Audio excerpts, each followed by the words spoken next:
पाठ का नाम लकड़हारे की पतोहू। बहुत दिनों पहले किसी नगर में एक लकड़हारा रहता था। उसके 7 लड़के थे। बड़े लड़के का विवाह हो गया था, लेकिन गौना नहीं हुआ था। लकड़हारा और उसके 7 बेटे बड़े आलसी थे। राजा के यहाँ उन सबको एक एक बोझ लकड़ी देनी पड़ती थी, इसीलिए लाचार होकर उन्हें जंगल जाना पड़ता था।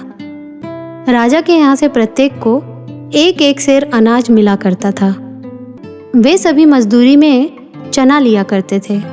उनके पास रहने के लिए एक टूटी सी झोपड़ी थी। उसमें 8 चूल्हे थे। 8 जब अपनी मजदूरी में एक एक सेर चना लेकर लौटते थे, तब अपने अपने चूल्हे पर उन्हें भून लेते। बस चना खाकर वे 8 सो जाते। यही उनका रोज का नियम था। रोज एक एक बोझ लाना और मजदूरी में एक एक सेर चना पाना। ना इससे अधिक की उन्हें चिंता थी, ना वे कुछ करना ही चाहते थे। एक दिन एक पड़ोसी ने लकड़हारे से कहा, तुम अपने लड़कों का विवाह क्यों नहीं करते? लकड़हारे ने जवाब दिया, अरे घर में खाने का तो ठिकाना है नहीं, विवाह क्या कराऊं? हम जो कुछ कमाते हैं उससे हम ही लोगों की गुजर बड़ी कठिनाई से होती है। फिर आदमी बढ़ जाने से उसे खिलाऊंगा क्या? पड़ोसी ने कहा, लेकिन तुम्हारे बड़े लड़के की तो शादी हो चुकी है, उसका गौना तो तुम्हें करवाना ही चाहिए। लकड़हारा बोला, उसके गौने का नाम मत लो, वह बहू बड़ी कुलच्छन है। उससे जब मैंने अपने बेटे का विवाह किया, उसी महीने में मेरी घरवाली चल बसी। अब मैं उसे घर में बुलाकर और घर का सत्यानाश नहीं करवाऊंगा। उसके पड़ोसी ने उसे समझाया, भाई किसी के मरने जीने में आदमी का क्या वश? अब तो वह तुम्हारी ही पतोहू है, उसे अपने यहाँ बुलवाओ। उसे नहीं बुलवाने से समाज में तुम्हारी बदनामी होगी। पड़ोसी ने बहुत समझाया, पर लकड़हारे ने एक न सुनी। असल में लकड़हारे को चिंता थी कि अगर वह पतोहू को बुलाएगा तो उसे खिलाएगा क्या। इसी डर के मारे तो वह गौने का नाम नहीं लेता था। लकड़हारे की पतोहू अपने मायके में ही रहती थी। उसका विवाह हुए 5 साल हो गए थे, पर गौना नहीं हुआ था। इसलिए घर वाले भी उसे भला बुरा कहते थे और बाहर वाले भी ताना देते। उसके माँ बाप थे नहीं, भाई भौजाई के ऊपर थी। भाई तो कुछ नहीं कहते, पर भौजाइयाँ ताने कसा करती। ऐसे फूटे भाग की लड़की है कि ससुराल वाले शादी के बाद खोज भी नहीं करते। अंत में जब लोगों ने बहुत कहा, तब लकड़हारे ने अपने बड़े बेटे को गौना करा लाने के लिए भेज दिया। लकड़हारे का बेटा गौना कराकर ले आया, लेकिन उसे यह चिंता हो गई कि वह तो काम पर गया ही नहीं है, फिर रात में खाएगा क्या। इसलिए वह अपनी पत्नी को एक पड़ोसी के यहाँ छोड़कर जंगल में लकड़ी लाने के लिए चला गया। इधर पड़ोसी ने लकड़हारे की पतोहू से कहा, तुम्हारा घर तो पास ही में है, चलो देख लो। बेचारी दुल्हन तो उसे ही अपना समझे हुए थी, पर जब उसे पता चला कि उसका घर दूसरा है, तब वह तुरंत अपने घर पर चलने के लिए तैयार हो गई। पड़ोसिन के साथ वह उसी समय अपने घर चली आई। घर की जो उसने दशा देखी तो उसे रुलाई आ गई। घर के स्थान पर एक टूटी फूटी झोपड़ी खड़ी थी। सभी लोग जंगल में लकड़ियां लाने गए हुए थे। जान पड़ता था कि उस घर ने कभी झाड़ू का मुंह नहीं देखा है। कहीं चने के छिलके बिखरे थे, कहीं कूड़ा करकट पड़ा हुआ था। घर में 8 चूल्हे बने हुए थे। अब दुल्हन ने 1 मिनट भी समय व्यर्थ बिताना उचित नहीं समझा। उसने अपने भाग्य को भी नहीं कोसा। वह तुरंत अपने काम में जुट गई। उसने तुरंत एक झाड़ू बना लिया और घर को साफ करने में लग गई। उसने एक चूल्हे को छोड़कर शेष 7 चूल्हों को तोड़कर फेंक दिया। घर के आसपास झाड़ बुहार कर साफ कर दिया। इसके बाद वह उन लोगों के आने का इंतजार करने लगी। शाम के समय लकड़हारा अपने 7 लड़कों के साथ मजदूरी लिए घर पर आ पहुंचा। आते ही जो घर की सफाई देखी तो उन लोगों का जी खुश हो गया। लेकिन जब उन्होंने घर के भीतर झांका तो अपने अपने चूल्हों का पता न देख वे बिगड़ खड़े हुए। एक ने कहा, यह तो आते ही आते घर को चौपट करने पर तुल गई है। देखो ना, हम लोगों के चूल्हे फोड़ दिए, केवल अपने पति का चूल्हा सलामत रखा है। अब एक चूल्हे पर इतने चने कैसे भुने जाएंगे? इन्हें भूनने में तो घंटों लग जाएंगे। तब तक तो हम भूखों मर जाएंगे। दुल्हन सब कुछ सुन रही थी। उसने मिट्टी के बर्तन में सबों को हाथ पैर धोने के लिए पानी दिया और बैठने के लिए चटाई लाकर बिछा दी। जाड़े का महीना था, इसलिए उन सबों को हाथ पैर सेकने के लिए उसने आग सुलगा दी।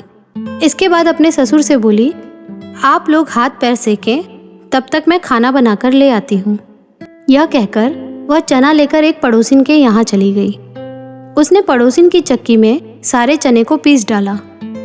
आधे आटे की उसने रोटियां पका ली और आधा आटा बचाकर रख लिया। आधे आटे से ही सबों के खाने लायक काफ़ी रोटी बन गई।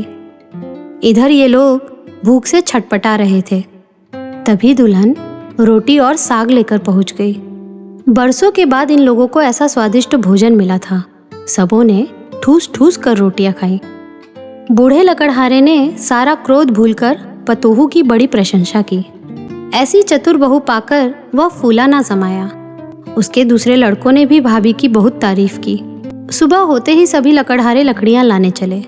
दुल्हन ने रात की बची हुई रोटी का एक एक टुकड़ा नाश्ते के लिए उनके साथ में दे दिया। इससे उन लोगों को और भी ताज्जुब हुआ, क्योंकि पहले तो ये लोग एक ही शाम में सारा चना फाक जाते थे।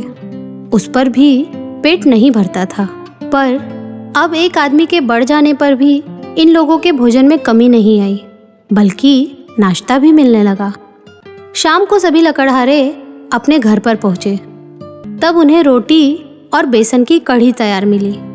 रात के बचे हुए आटे से दुल्हन ने पहले ही रोटियां बनाकर रख दी थी। आज तो हाथ पैर धो धोकर तुरंत सब खाने बैठ गए। अब तो सभी समझ गए कि इतने दिनों तक ऐसी लायक बहू को घर में ना लाकर वे सब व्यर्थ ही कष्ट उठाते रहे। तीसरे दिन जब सभी लकड़हारे जंगल में लकड़ी काटने के लिए जाने लगे, तब दुल्हन ने ससुर से कहा, आप सब राजा के लिए तो एक एक बोझ लकड़ी लाते ही हैं, थोड़ी थोड़ी लकड़ी घर के लिए भी लेते आइएगा। उन लोगों के लिए यह कोई कठिन काम नहीं था। इसके अलावा 2 ही दिनों में बहू से वे लोग इतने खुश हो गए थे कि उसकी बात टाल भी नहीं सकते थे। अतः शाम को जब वे घर आने लगे, तब लकड़ी का छोटा छोटा गट्ठर भी लेते आए। उन लकड़ियों को दूसरे दिन दुल्हन ने पड़ोसिनों के हाथों बेच दिया और उससे नमक तेल मसाला आदि का इंतजाम कर लिया। एक दिन दुल्हन ने ससुर से पूछा, आप लोगों को राजा केवल चना ही मजदूरी में देता है या दूसरा अनाज भी दे सकता है? बूढ़े लकड़हारे ने कहा, राजा ने तो कोई भी अनाज एक एक सेर देने को रखा है। हम लोग अपनी सुविधा के ख्याल से चना ही ले आते थे। दुल्हन ने कहा, तो अब से रोज नया नया अनाज लाया कीजिए। आज मजदूरी में चावल लाइएगा। बहुत अच्छा, कहकर बूढ़ा जंगल चला गया। उस दिन शाम को सभी मजदूरी में चावल ले आए। उस दिन उन लोगों को भात, दाल, कढ़ी और साग खाने को मिला। ऐसा अच्छा खाना भोज के सिवा इन लोगों ने कभी खाया नहीं था। सभी बार बार दुल्हन की तारीफ करने लगे। उस दिन से वे सब कभी गेहूं, कभी चावल, कभी चना आदि तरह तरह के अनाज मजदूरी में ले आते और बहू उन्हें रोज नए नए प्रकार का भोजन बनाकर खिलाती। इसके अलावा रोज आधे अनाज को वह बचाकर रखती जाती। अनाज रखने के लिए उसने मिट्टी के बड़े बड़े कोठार बना लिए। अब उस टूटी फूटी कुटिया में रौनक आने लगी थी। एक दिन दुल्हन ने अपने ससुर से कहा, बाबूजी, आप अब बूढ़े हुए, आपको जंगल से लकड़ियां लाने में बड़ी तकलीफ होती है, इसलिए आप जंगल मत जाइए। पतोहू की बात सुनकर बूढ़ा लकड़हारा तो बाग बाग हो गया। वह हंसकर बोला, बेटी, तूने कहा तो ठीक है, पर यदि जंगल ना जाऊं तो फिर खाऊंगा क्या? दुल्हन ने कहा, मैंने बहुत अनाज इकट्ठा कर लिया है। अब आप चौराहे पर एक छोटा सा घर बनाकर छोटी सी दुकान खोल दें। दुकान में दाल, चावल, लकड़ी, नमक, सत्तू और कई तरह के भुने हुए अनाज रखें। बूढ़े ने चकित होकर कहा, बेटी, तू सपना देख रही है क्या?